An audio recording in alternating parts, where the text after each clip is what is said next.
Zemmour, condamné à 10 000 € d'amende pour contestation de crimes contre l'humanité pour avoir soutenu que Philippe Pétain avait sauvé les Juifs français. Le président du parti Reconquête va aussi devoir payer une amende de 10 000 € et il annonce qu'il va se pourvoir en cassation. Face à face, Simon Moss, bonjour. Bonjour. Et Mathieu Slama. Les droites sont pour vous, Simon, à la tête de In-Media Plus, qui vous êtes fait connaître sur les réseaux sociaux pour votre soutien à Israël. Quant au revers du gauche, c'est pour vous, Mathieu Slama, essayiste et enseignant au CELSA. Gauche et droite, ici donc face au cas Zemmour et à sa condamnation. Et ici, les directs ne seront que rhétoriques, vu la fougue qui vous caractérise tous les deux. Merci de parler chacun votre tour pour que vos arguments restent intelligibles. Et attention, quand vous entendrez ça, ça voudra dire qu'il faudra se taire et je redistribuerai les cartes. Allez, on commence avec vous, Simon. Pourquoi Éric Zemmour n'aurait pas dû être condamné d'après vous ? Parce que c'est une atteinte gravissime à la liberté d'expression. Déjà, je tiens à corriger votre énoncé. Vous avez dit que ça commence bien, vous me corrigez. Avez dit que Éric Zemmour avait dit que Pétain avait sauvé les Juifs français. Petite correction, je crois qu'il a dit que Pétain avait sauvé des Juifs français. Ce qui n'est pas exactement la même chose, même si c'est faux historiquement. C'est une atteinte grave à la liberté d'expression, tout simplement. Même si c'est faux historiquement. Surtout si c'est faux. La liberté d'expression, c'est pas seulement quand on a raison. C'est surtout quand on a tort et quand on choque. Si la liberté d'expression ne se limite qu'à dire des choses vraies et à autoriser la circulation de propos qui sont corrects historiquement, c'est pas de la liberté d'expression, c'est du dogme. Et on est dans un pays libre. Et l'atteinte qui est faite, que ce soit avec ce genre de loi, que ce soit avec le cas d'Éric Zemmour, mais plein d'autres, je pourrais parler de plein d'autres cas de censure, d'interdiction, de pénalisation des mots, eh bien en tant que Français, quand même, on vit dans un pays où on a un héritage libéral, celui des Lumières. On est passé vraiment dans un pays où avant la maxime c'était « je pense donc je suis » et malheureusement aujourd'hui c'est « je pense donc je poursuis ». Mathieu Slama, je suppose que vous avez envie de répondre à Simon. Vous pensez qu'on ne peut pas tout dire. Pourquoi ? Alors déjà, moi ça m'amuse beaucoup de voir certains, je ne parle pas de Simon en particulier, mais de voir certains, notamment dans la droite dure et l'extrême droite, se faire tout d'un coup les héros de la liberté d'expression. Eux qui par ailleurs défendent des politiques autoritaires tout azimut. Ils se font les héros de la liberté d'expression, en fait, pour une raison simple, c'est pour pouvoir dire toutes les horreurs possibles et imaginables qui leur vient à l'esprit, et notamment quand il s'agit d'attaquer les minorités. Donc c'est exactement ce qui s'est passé aux États-Unis avec Trump, avec Musk, etc., qui se font les héros de la liberté d'expression. Et en France, on a notamment Éric Zemmour, qui se fait le héros de la liberté d'expression pour dire des horreurs. Là, en l'occurrence, la décision de justice est assez claire. C'est des propos qui sont révisionnistes, voire négationnistes, qui considèrent en fait à minimiser, qui non seulement minimisent le rôle de Pétain dans la déportation des Juifs, mais qui d'une certaine manière l'absolvent, l'excusent. Et ça, c'est d'autant plus grave aujourd'hui où on a un regain des haines xénophobes, racistes et antisémites. Donc moi, je comprends tout à fait cette décision. Et j'ajoute une chose juste qui me paraît très importante, c'est que moi, ça ne m'étonne pas tellement qu'Éric Zemmour tienne ces propos, parce qu'en réalité, l'extrême droite française, depuis 1945, a toujours été nostalgique de Vichy, a toujours été nostalgique de Pétain, toujours été nostalgique de la Révolution nationale, de ce grand moment réactionnaire de la France. Je tiens à parler quand même de ce livre d'Alain Michel sur lequel se fonde Éric Zemmour, que j'ai lu, qui est très intéressant, dont je n'ai pas la même interprétation qu'Éric Zemmour, mais qui, en fait, révise en effet le rôle que le maréchal Pétain. Il date de quand ce livre ? Il a été écrit quand ? Il a été écrit, je vais vous le dire tout de suite, il a été écrit, c'est par Alain Michel en 2015. Alain Michel qui est un rabbin qui habite à Jérusalem et qui est aussi historien, donc on n'est pas du tout là dans la fachosphère. Ni dans la nostalgie à Pétain, mais c'est une question historique qui répond à, en effet, sur le fond, vu que parlons du fond un peu, à une interrogation que se sont posés les historiens. Pourquoi en Pologne 90% des Juifs ont été décimés et pourquoi en France, je vais pas dire seul parce que c'est pas seul et mes ancêtres en font partie, 10% ou entre 5 et 10%, c'est quoi cette exception française? Pourquoi il y a eu moins de morts en France que dans les autres pays? Et il explique en fait le rôle de Vichy dans la Shoah. Et en fait, il explique plusieurs choses, mais globalement, Éric Zemmour a tort quand il emploie le mot sauver. Il emploie le Ça mot... veut dire que Mathieu Slama, vous êtes d'accord avec lui quand il dit que c'est du révisionnisme? Ah non, pas du tout, parce que premièrement, le révisionnisme, sans révision, il n'y a pas d'histoire. Il y a 40 ans, on pensait que le roi David était une figure légendaire, mythique, qui n'avait pas d'histoire, d'existence archéologique, et puis on a révisé cette réalité-là à l'aune de nouvelles découvertes. On peut pas. La révision, c'est le propre de l'histoire. C'est pas la négation. Et évidemment, on a des moments, on a des périodes où l'historiographie est influencée par des dogmes moraux.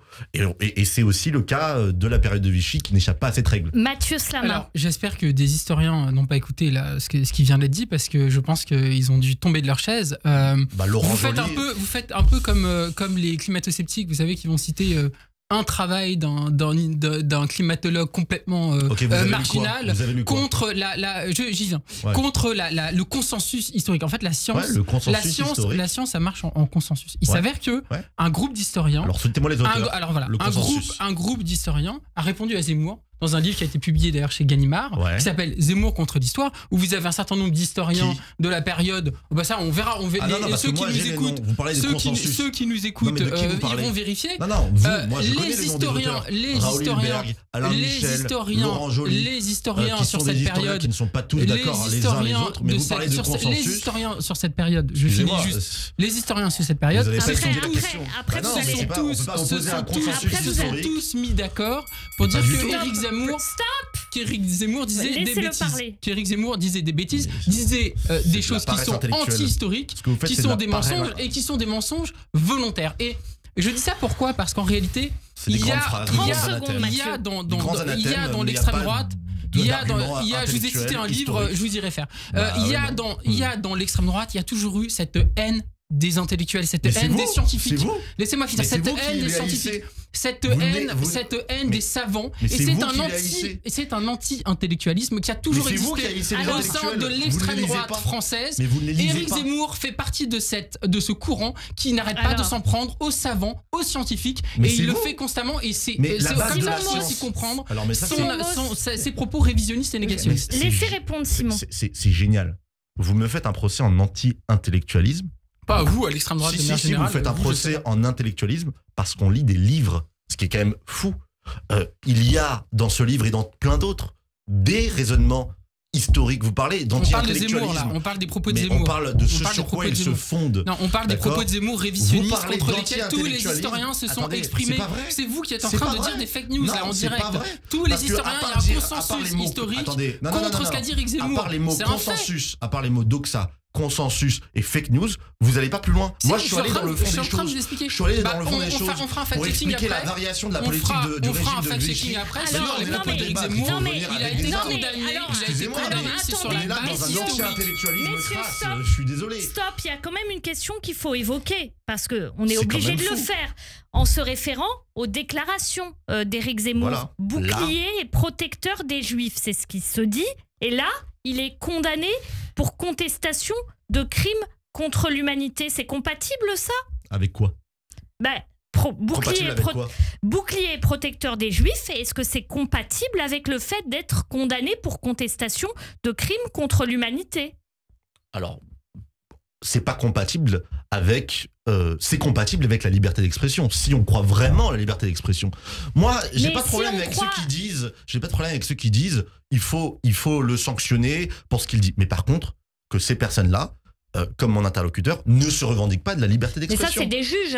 Oui, des juges. Ce sont des juges. Les juges, qui appliquent la loi française, qui en elle-même est liberticide. Mais sur le fond, moi, ce que je trouve beaucoup plus intéressant, pour aller au-delà des anathèmes, fake news, tout ça, consensus historique, c'est de savoir pourquoi il a eu tort. Pas avoir une posture morale de prêtre, de sermon. Avoir une réponse intellectuelle argumentée. Est-ce qu'il a eu tort? Parce que c'est ça qu'on a du mal à déterminer quand on vous écoute tous les deux. Est-ce que c'est juste qu'il a eu tort? Ou alors c'est ce qu'il dit qui est faux, Simon Moss? S'il a eu tort, c'est que ce qu'il dit est faux. Quand il dit sauveur. Pourquoi il dit quelque chose, on peut ne pas être d'accord avec des arguments différents, mais on peut dire quelque chose de faux et là ça dépasse les débats. C'est faux ou c'est vrai? Moi, dans mon référentiel de liberté d'expression, il n'y a rien qui dépasse le débat. quand on dit que Pétain a sauvé des juifs français, c'est le mot sauver qui pose problème. Parce qu'il y a eu en effet une politique qui a varié en fonction de la guerre, tout au long de la guerre du maréchal Pétain, mais le mot sauver implique quoi? Que le maréchal Pétain aurait épargné. Et ce que montre Laurent Joly, qui n'est pas d'accord avec le livre que je vous cite, donc il ne s'agit pas de doxa ni de consensus, il montre quoi? Que sans la collaboration, l'Allemagne aurait eu beaucoup plus de mal à imprégner le territoire français, à déporter plus de juifs. Donc non, le maréchal Pétain, en fait, même s'il a fait en effet un troc cynique entre les juifs français et les juifs étrangers, même si on peut rappeler que les enfants qui ont été déportés étaient français, donc il n'a pas protégé ni sauvé de juifs français. Mais moi, je préfère expliquer pourquoi c'est faux que de faire comme tout le monde, à savoir dans une posture morale qui vise à dire non mais ça c'est mal parce que tout le monde dit que c'est mal. Ça c'est la négation de l'intellectualisme. Et tout à l'heure on me faisait le reproche d'être anti-intellectuel, mais l'intellectualisme c'est l'anti-scientifique. La base de la science c'est l'esprit critique. Et l'esprit critique implique d'aller contre ses propres dogmes. Oui, et bien vous sûr. en êtes incapable. Quitte à dire des propos négationnistes, moi j'ajoute une chose. Négationniste, c'est la négation, c'est pas la révision. J'ajoute une chose assez simple, mais qui me paraît fondamentale, et surtout ici.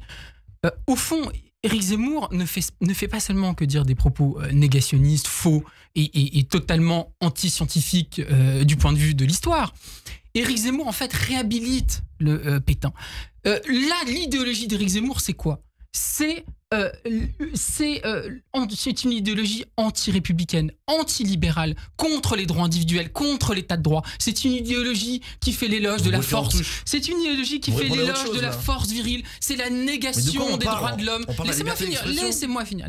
Vous êtes hors sujet. L'idéologie d'Éric Zemmour, c'est une idéologie qui nie la primauté des droits de l'homme, qui nie l'idéologie républicaine, le principe des droits individuels, ce qui est exactement... Mais vous êtes contre les droits individuels, vous êtes contre la liberté d'expression. Qui est exactement l'idéologie du régime de Vichy. Voilà. Donc en fait, c'est pas du tout étonnant de voir l'extrême droite revenir au secours du chevet du maréchal Pétain, parce qu'en réalité, c'est littéralement un rapprochement idéologique. On peut pas parler ici, c'est incroyable. Je suis en train de vous dire que au fond, cette extrême droite veut réhabiliter le maréchal Pétain et que c'est pour ça qu'elle tient des discours révisionnistes sur cette période. Point. Et que ces gens-là veulent une nouvelle révolution nationale anti-républicaine aujourd'hui en 2025. Voilà. Allez, on va pas trancher aujourd'hui. Merci beaucoup messieurs pour ce débat sur un sujet grave et important, donc la condamnation d'Éric Zemmour. Merci beaucoup. Radio J.